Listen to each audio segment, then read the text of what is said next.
Guerra do Paraguai. Alguns historiadores dizem que aconteceu de forma A, outro diz que foi de forma B.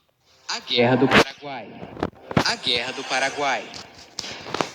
Antes de começarmos, é importante avisar que existem versões diferentes da Guerra do Paraguai. Alguns historiadores dizem que aconteceu de forma A, outro diz que foi de forma B, C, outro diz que a versão A está completamente errada. Enfim, é uma bagunça, então durante o vídeo eu vou falar um pouco sobre cada versão, ou pelo menos das mais plausíveis e conhecidas, ok? Então vamos começar conhecendo um pouco mais sobre os protagonistas da guerra, começando com o Brasil, que naquele tempo era o Império do Brasil, uma monarquia constitucional tendo como seu imperador Dom Pedro II. Uma coisa muito importante a se notar é que, apesar de ser grande, boa parte da população brasileira vivia na região litorânea do país, e as fronteiras no interior do continente não eram tão bem definidas. O exército do Brasil também não era um dos melhores, com cerca de apenas 18 mil homens, porém a sua marinha era bem poderosa. Já o Paraguai era uma república, tendo como seu presidente vitalício, ou ditador, chame do que acha melhor, Francisco Solano Lopes. E antes dele, quem governava o Paraguai era o seu pai.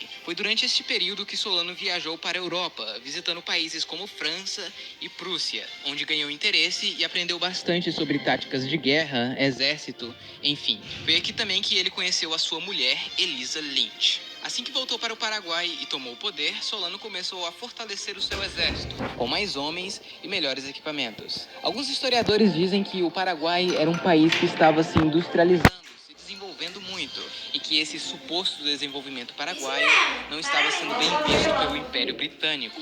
Inclusive, tem uma história muito conhecida de que os britânicos foram os verdadeiros culpados da guerra, dizendo que eles fizeram o Brasil e os aliados destruírem o Paraguai, porque ele era uma ameaça. Porém, muitos historiadores concordam que isso é um grande mito. O Paraguai não era desenvolvido ou industrializado coisa nenhuma, e muito menos representava algum perigo para o Império Britânico. Em geral, o Paraguai era mais um país agrário na América do Sul. Mas uma coisa é fato: naquele momento, o Paraguai era militarmente o país mais forte da região. E sobre seus territórios é complicado. Basicamente, o Paraguai controlava isso e reclamava isso com seus vizinhos. Ou seja, as fronteiras não eram tão bem definidas.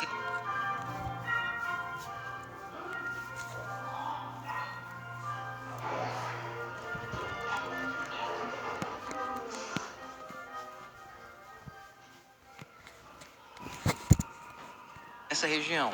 E como vocês podem ver, o Paraguai não tinha saída para o mar, algo muito importante para o comércio. Então, para ter ligação com o mar, o Paraguai dependia muito da Bacia do Prata e desses rios para navegação. O problema é que a bacia causa conflitos desde muito tempo, principalmente entre Brasil e Argentina, que geralmente controlavam a região. Outro evento muito importante que aconteceu foi a Guerra Civil Uruguaia, entre o Partido dos Blancos, que estavam no poder, e os Colorados, que se revoltaram contra os Blancos. Tá, mas o que uma guerra no Uruguai tem a ver com isso? Bom, basicamente, Brasil e Argentina começaram a apoiar os Colorados, e o Brasil até lançou uma invasão no Uruguai para apoiar os Colorados, dizendo que brasileiros estavam sendo reprimidos no Uruguai. O problema é que os blancos eram amigos de Solano Lopes, e ele usou isso como motivo de guerra para atacar o Brasil. E aqui alguns historiadores entram em divergência mais uma vez. Alguns dizem que o Paraguai só atacou porque ele se sentiu ameaçado, já que estava com medo de perder o seu aliado na região e, consequentemente, perder acesso aos rios. Outros dizem que ele já estava planejando uma guerra há um certo tempo e tinha planos para criar um grande Paraguai, ou ao menos controlar os rios da região. Enfim, fato é que o Paraguai estava pronto para a guerra. A primeira ação hostil tomada pelos paraguaios foi capturar o navio brasileiro Marquês de Olinda, que levava consigo o então presidente da província do Mato Grosso. Ele e sua tripulação acabaram sendo presos e morreram alguns anos mais tarde na prisão. Alguns dias depois, os paraguaios começaram a invadir o território brasileiro na província do Mato Grosso, e só em 13 de dezembro eles declaram guerra oficialmente ao Brasil, iniciando assim a Guerra do Paraguai, também conhecida como Guerra da Tríplice Aliança. De início, o Paraguai avançou facilmente em território brasileiro. Como o Brasil não esperava uma guerra contra o Paraguai, ele não tinha um exército protegendo as fronteiras. Sendo assim, o Paraguai facilmente capturou cidade após cidade, chegando até Corumbá e posteriormente em Coxim, O Brasil, como é gigante e foi atacado de surpresa, demorou para ter uma reação, mas ele já começou mandando alguns homens para a província do Mato Grosso. Porém, com a infraestrutura da época, eles demorariam alguns meses para chegar. Em abril do ano seguinte, o Paraguai planejava uma outra invasão ao Brasil, desta vez no sul. Para falar a verdade, o ataque ao Mato Grosso foi basicamente uma distração, já que os seus objetivos ficavam nesta região. Porém, para chegar ao sul do Brasil, o Paraguai precisava passar pela Argentina. O Paraguai então pediu gentilmente: Argentina, deixa-me passar por tus territórios. E como a Argentina era meio que aliada do Brasil e queria ficar de fora da guerra, ela disse não. Então o Paraguai foi lá e invadiu a província argentina de Corrientes, capturando cidades e alguns rios da região. O Paraguai esperava que a província iria se juntar ao seu lado, já que algumas pessoas na Argentina apoiavam Solano Lopes. Porém, isso não aconteceu, e com o ataque paraguaio, a Argentina acaba entrando na guerra do lado do Brasil. Neste ponto da guerra, os blancos já tinham sido tirados do poder no Uruguai, e o novo governo colorado também se junta à guerra. Foi então que, em 1º de maio, foi assinado o Tratado da Tríplice Aliança, formada por Brasil, Argentina e Uruguai contra o Paraguai. Tanto o Brasil quanto a Argentina estavam totalmente despreparados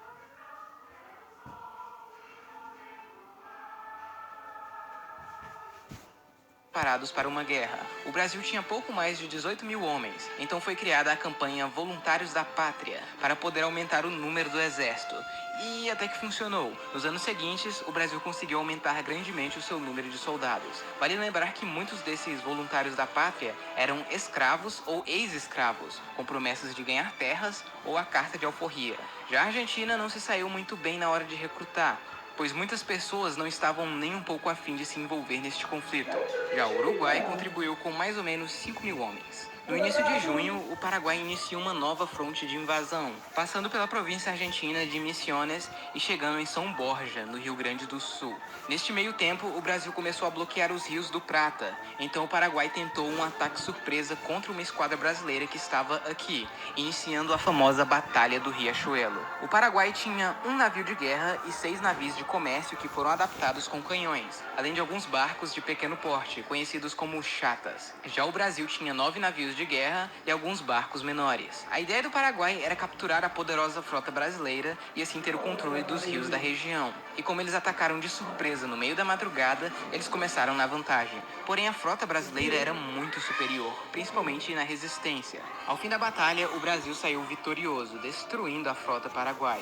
Essa batalha foi muito importante porque ela destruiu a marinha paraguaia e garantiu seu bloqueio. No entanto, o Paraguai ainda conseguiu avançar ao longo do rio Uruguai, capturando a cidade de Uruguaiana e quase chegando em território uruguaio. Porém, eles foram parados pelos aliados na Batalha de Jataí. Depois disso, a guerra mudou drasticamente, já que agora os aliados que começariam uma ofensiva.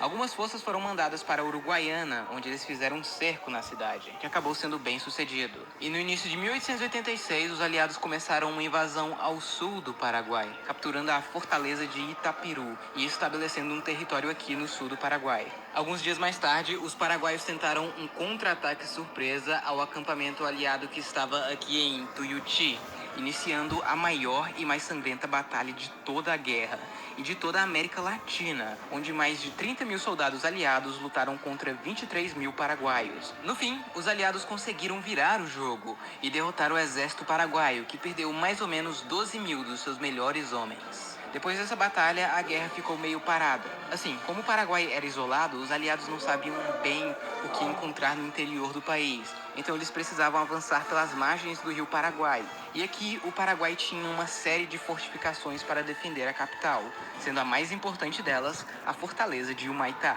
Então, nos anos seguintes, a guerra basicamente se resumiu entre os aliados tentando avançar sobre essas fortificações e os paraguaios defendendo e tentando pequenos ataques para expulsar os aliados. Em setembro, os aliados atacaram o forte de Cuzuru e saíram vitoriosos. Alguns dias depois, Lopes marca um encontro com o presidente argentino Bartolomé Mitre. Como ele sabia que a guerra estava perdida, ele tentou um tratado de paz, mas não aceitou os termos e a guerra continuou. 10 dias depois, os aliados lançaram um ataque ao forte de Curupaiti, onde foram massacrados pelos paraguaios, já que eles estavam em posições muito favoráveis dentro de trincheiras. Essa batalha causou uma estagnação na guerra, tanto que os aliados não conseguiram lançar um outro ataque de grande porte por quase um ano. Isso também causou um conflito de liderança entre os aliados, já que uns estavam culpando os outros por decisões tomadas na batalha. Em outubro, um dos caras mais importantes da guerra, Luiz Alves de Lima e Silva, que ficaria conhecido como Duque de Caxias, toma controle do exército imperial, que estava em frangalhos, já que muitos soldados, tanto aliados quanto paraguaios, estavam sofrendo pesadas baixas por causa de doenças, como cólera, malária e outras. Em muitos casos, as doenças matavam mais que os combates, e ficar no Paraguai não era fácil. Era um lugar pantanoso, úmido e desconhecido. O exército brasileiro era mal treinado e desorganizado. Então Caxias chega e coloca ordem na casa, treinando os homens, melhorando a higiene nos acampamentos. Ele inclusive trouxe balões que foram usados na Guerra Civil Americana para observar melhor as posições inimigas e conhecer melhor o território. E apesar da guerra ficar estagnada na fronte principal, os aliados conseguiram expulsar os paraguaios de outras frontes, exceto o Mato Grosso, que apesar de recuperar a cidade de Corumbá em 1867, eles só conseguiram expulsar os paraguaios definitivamente no ano seguinte. Enquanto os aliados se organizavam, os paraguaios puderam melhorar as fortificações de Humaitá. Neste período de estagnação e doenças, muitos argentinos e uruguaios começaram a se retirar do campo de batalha, deixando o Brasil praticamente sozinho contra o Paraguai, com pouquíssimas tropas argentinas ou uruguaias de apoio. O plano de Caxias era fazer um cerco a Humaitá e cortar sua ligação com Assunção. Ele começou mandando tropas para avançar pela esquerda para capturar territórios ao norte de Humaitá. E em agosto ele lança um novo ataque ao forte de Curupaiti, desta vez bem sucedido, além de forçar sua marinha a passar de Humaitá e cortar a ligação fluvial do forte com a capital, Assunção. E começando assim algumas batalhas sangrentas, até que em agosto... Neste meio tempo, o Brasil consegue retomar os territórios do Mato Grosso e avançar nas terras disputadas com o Paraguai. E agora, sem a fortaleza de Humaitá bloqueando o rio Paraguai, os aliados conseguiram avançar rumo à capital. Mas os paraguaios ainda tinham outras fortificações que Caxias decidiu pegar antes de ir para Assunção. Foi aí que aconteceu a famosa Dezembrada, iniciando na Batalha de Itororó, depois em Avaí, Itaibapé e, finalmente, Lomas Valentinas, onde o que restou do exército paraguaio foi completamente destruído. E em 1º de janeiro de 1869, o Brasil chega em Assunção. Para muitos, a guerra deveria ter acabado aqui, porém Solano Lopes fugiu para o norte e recusou a rendição. Então, o Brasil decidiu persegui-lo. Para o Duque de Caxias, a guerra estava acabada. Então ele deixa o comando do exército e é substituído pelo Conde de, o marido da princesa Isabel. Essa fase final da guerra se resume basicamente em Solano Lopes fugindo para o norte e mandando o que ele tinha para retardar o avanço brasileiro que estava o perseguindo, inclusive crianças, mulheres e idosos. Em junho, um governo provisório fantoche do Brasil assume o controle do Paraguai. Alguns meses depois, o Brasil consegue capturar a capital provisória do Paraguai de Lopes, e dias depois acontece a última grande batalha da guerra, a Batalha de Acosta Nu, que ficou conhecida por ser lutada por crianças, mulheres e idosos. E, obviamente, eles foram massacrados pelos experientes soldados brasileiros. Porém, isso deu tempo de Lopes fugir mais ainda para o norte. Neste meio tempo, uma série de pequenos conflitos aconteceram, até que em 1º de março de 1870, os brasileiros finalmente conseguem armar uma emboscada para capturar Solano Lopes, aqui em Cerro Corá, no norte do Paraguai. Solano acabou sendo ferido na tentativa de fuga, e quando estava sendo capturado, ele tentou atacar um general brasileiro e acabou sendo morto por um soldado, dando fim à guerra. No Tratado de Paz, o Paraguai acabou perdendo as disputas territoriais que tinha com o Brasil e com a Argentina, com exceção do Grande Chaco, que ainda causou alguns desentendimentos entre Paraguai e Argentina.